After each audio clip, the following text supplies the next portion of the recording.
Saudara sekalian, haleluya, puji Tuhan. Pagi ini kita berjumpa kembali dalam acara renungan pagi. Dalam masa pandemi ini kita selalu berusaha menyampaikan renungan pagi kepada semua warga GKNF. Dan sangat bersyukur karena hari ini kita diberi sehat dan mendapat kesempatan untuk hidup dan berkarya.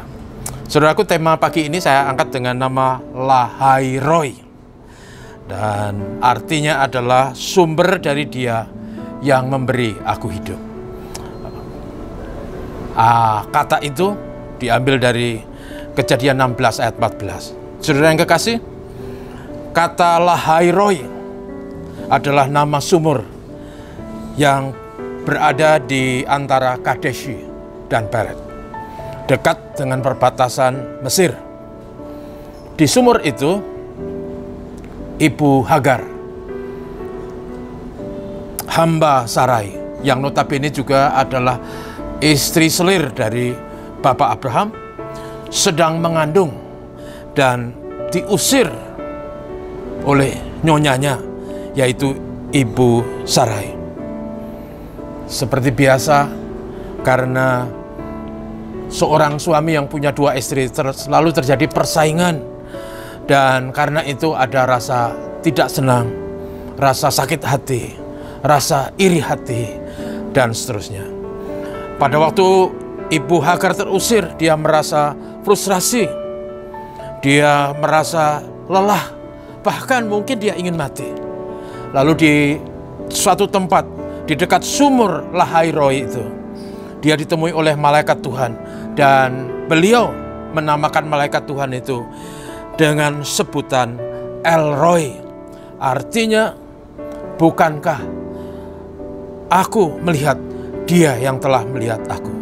Kemudian sumur di dekat di mana Ibu Hagar ditemui oleh malaikat itu, orang menyebutnya Lahairoi, sumber dari Dia yang memberi kehidupan.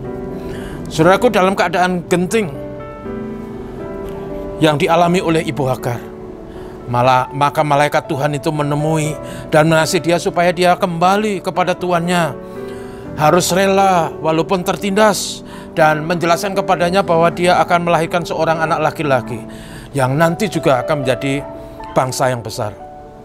Sumur itu, saudara sekalian, menjadi lambang di mana rasa haus, keadaan merana dan tanpa harapan, bertemu dengan sumber yang memberi kehidupan, bahkan memberi rasa segar, kekuatan, dan pengharapan.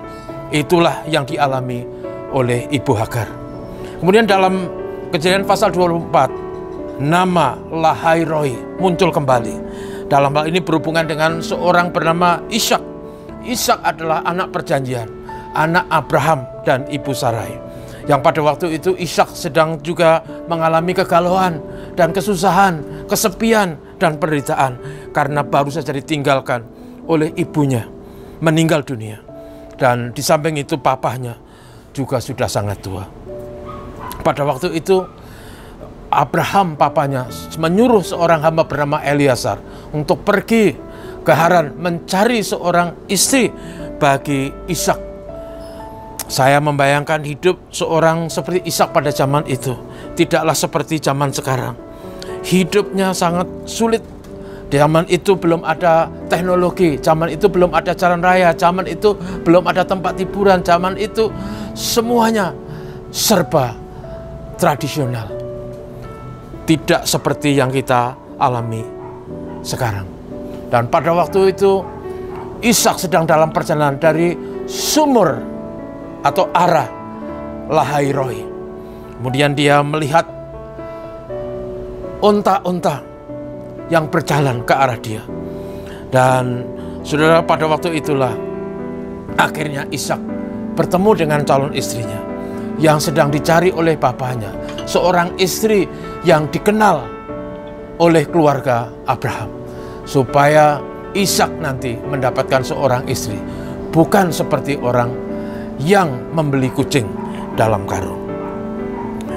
Dan Lahairoi, saudaraku, sekali lagi menjadi lambang pertemuan yang istimewa, yaitu di sana Ishak bertemu dengan belahan jiwanya yang dinanti, yang dicari.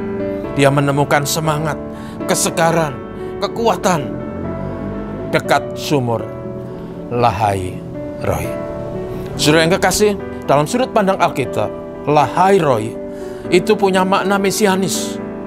Sumur itu menggambarkan Roh Kudus yang diberikan Tuhan kepada orang yang percaya sebagai penolong yang membuat hidup rohani kita menjadi segar, kuat, bersemangat, yang membuat hidup orang percaya menjadi menyenangkan dan penuh kemenangan. Roh Kudus yang dijanjikan itu selalu hadir. Bahkan Roh Kudus yang hadir itu akan membuat hidup kita menjadi berkat, karena dari dalam hidup kita akan ada aliran-aliran air hidup. Yohanes 7 ayat 38. Saudaraku, apakah hidup Anda berat seperti Ibu Hagar? Apakah hidup Anda merana seperti yang dialami oleh Ishak?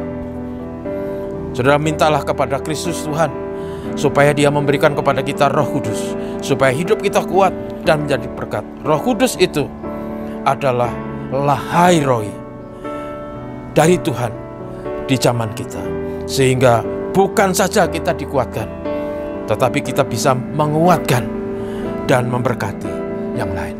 Kiranya hari ini Tuhan menolong kita. Terima kasih, Tuhan memberkati. Kita akan berdoa. Bapa, terima kasih kepadamu, hari baru yang kami alami. Terima kasih untuk kesegaran, terima kasih untuk kekuatan, terima kasih untuk harapan dan semangat untuk hidup di tengah pandemik yang sedang kami alami. Doa kami kiranya Kau menolong setiap kami, supaya kami mempunyai iman yang teguh, dipenuhi oleh Roh Kudus, supaya kami menikmati kehidupan walaupun hidup tidak mudah, tapi kami kuat dan tabah.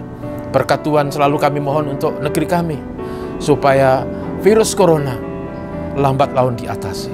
Tidak lama lagi negeri kami dipulihkan, dan semua situasi kehidupan menjadi makin baik. Terpujilah namamu. Terima kasih, ini doa kami dalam nama Yesus. Haleluya. Amin. Tuhan memberkati.